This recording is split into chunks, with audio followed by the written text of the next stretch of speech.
Nous avons vu que le chiffrement de César présente une sécurité très faible.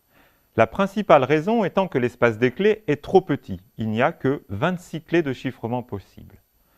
Avec un nombre si petit, il est possible de tester toutes les clés. Nous allons voir deux nouvelles techniques de chiffrement qui offrent une meilleure sécurité. Le chiffrement par substitution et le chiffrement de Wigner.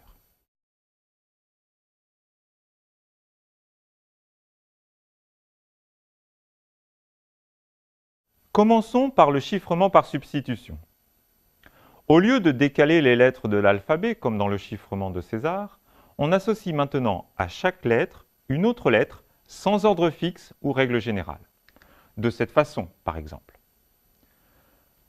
Pour crypter le message « être ou ne pas être, telle est la question », on regarde la correspondance et on remplace. La lettre E est remplacée par la lettre X, la lettre T par la lettre G, la lettre R par la lettre K, et ainsi de suite. Le message crypté est alors XGKX, DR, SX, etc. Pour le décrypter, en connaissant les substitutions, c'est-à-dire la clé secrète de chiffrement, on fait l'opération inverse. Nous allons voir que le principal avantage est ici que l'espace des clés est gigantesque. Il ne sera donc plus question d'énumérer et de tester toutes les possibilités. Il y a cependant des inconvénients. Tout d'abord, la clé à retenir est beaucoup plus longue. Elle est constituée des 26 lettres de l'alphabet. F, Q, B, etc. Mais surtout, nous allons voir que malgré ce grand nombre de clés, il est finalement assez simple de déchiffrer les messages interceptés.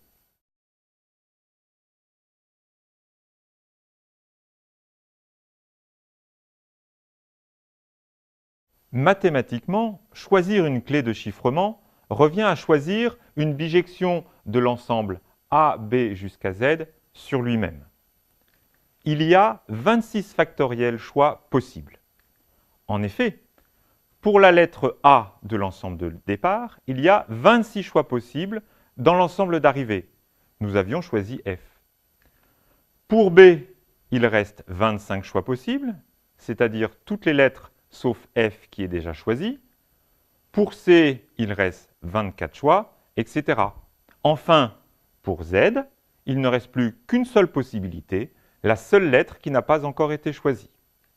Au final, il y a 26 fois 25 fois 24, etc. fois 1, c'est-à-dire 26 factoriels choix de clés. Ce qui fait environ 4 10 puissance 26 clés. C'est un nombre immense. Il y a plus de clés différentes que de grains de sable sur Terre. Si un ordinateur pouvait tester 1 million de clés par seconde, c'est-à-dire déchiffrer un message et tester son éventuelle signification, il lui faudrait alors plus de 12 millions d'années pour les essayer toutes.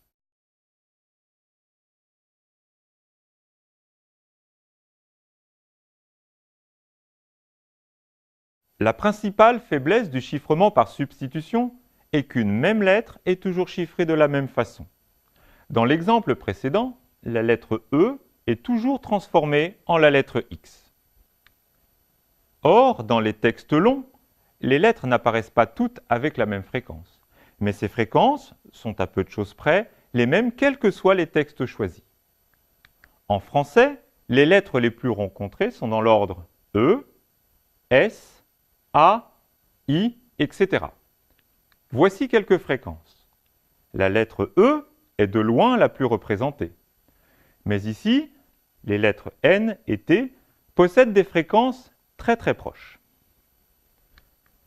Ces spécificités liées à chaque langue fournissent une méthode d'attaque que voici. Dans le texte crypté, on cherche la lettre qui apparaît le plus souvent.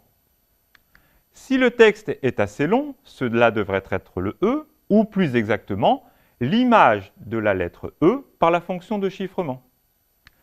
La lettre qui apparaît ensuite dans l'étude des fréquences devrait être l'image de la lettre S, puis de la lettre A. On obtient ainsi, par approche successive, le message initial sous la forme d'un texte à trous, dans lequel il faut deviner les lettres manquantes.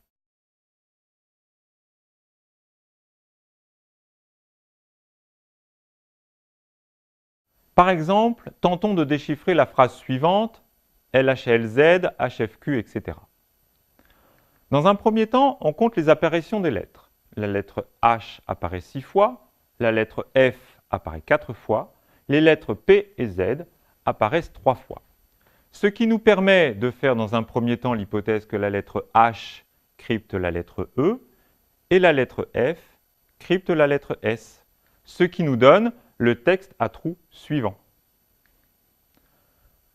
D'après les statistiques, P et Z devraient se décrypter en A et I ou I et A. Ce n'est pas très clair. Le quatrième mot, HFFPZ, pour l'instant décrypté en ESS étoile étoile, se compléterait alors en essai ou essia. La première solution semble donc correcte. Ainsi, P crypte la lettre A et Z crypte la lettre I. La phrase est maintenant celle-ci, étoile E, étoile I, etc. En réfléchissant un petit peu, et après quelques essais, on décrypte le message. Et on obtient « Ceci est un essai de phrase vraie ».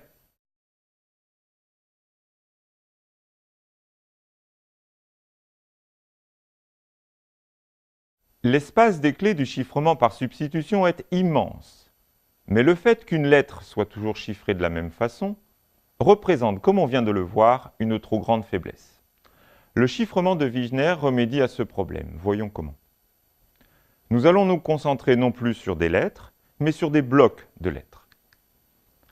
Par exemple, on découpe ce message en blocs de longueur 4. Cette phrase ne veut rien dire, devient alors CETT, EPHR, etc. Les espaces sont purement indicatifs. Dans la première phrase, ils séparent les mots. Dans la seconde, ils séparent les blocs. Si K est la longueur d'un bloc, alors on choisit une clé constituée de K nombres entiers N1, N2, Nk, compris entre 0 et 25.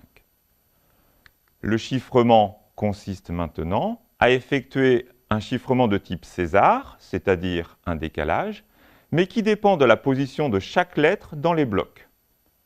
C'est-à-dire un décalage de N1 positions pour la première lettre de chaque bloc, un décalage de N2 positions pour la deuxième lettre de chaque bloc, etc., jusqu'à un décalage de Nk positions pour la kème et dernière lettre de chaque bloc.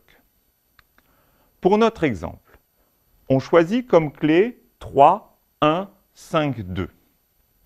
Alors, le premier bloc CETT devient, par un décalage de 3 lettres, le C devient F, un décalage de une lettre, le E devient F, un décalage de 5 lettres, le premier T devient Y, et enfin, un décalage de 2 lettres, le deuxième T devient V.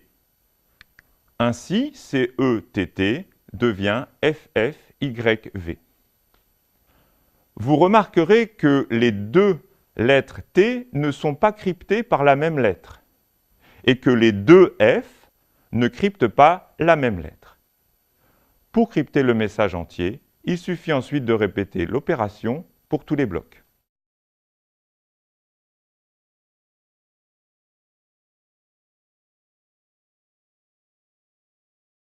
L'élément de base du chiffrement de Wigner n'est plus comme pour le chiffrement de César une lettre, mais un bloc, c'est-à-dire un groupement de lettres.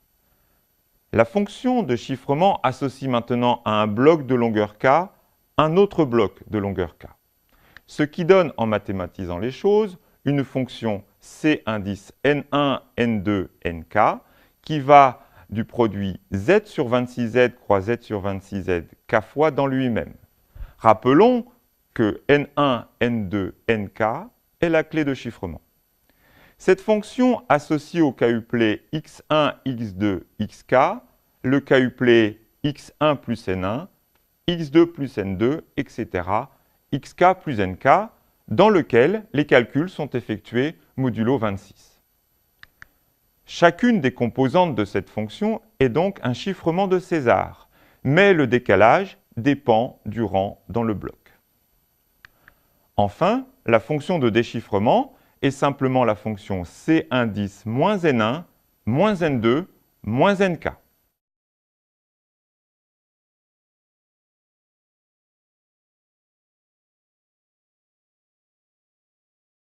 Pour une clé de longueur K, il y a 26 puissance K choix possibles.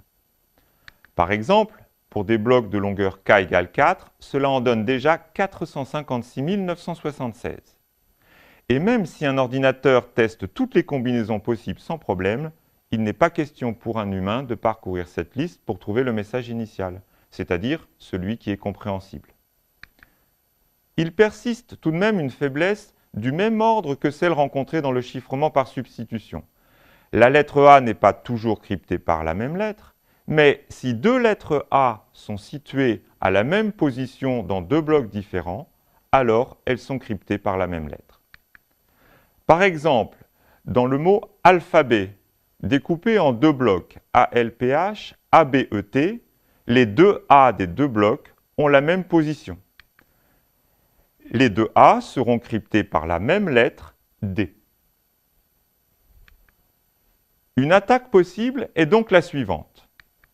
On découpe notre message en plusieurs listes. Les premières lettres de chaque bloc, les deuxièmes lettres de chaque bloc, etc. Et on fait une attaque statistique sur chacun de ces regroupements. En effet, ces regroupements seront chiffrés par le même décalage, c'est-à-dire un cas particulier de chiffrement par substitution.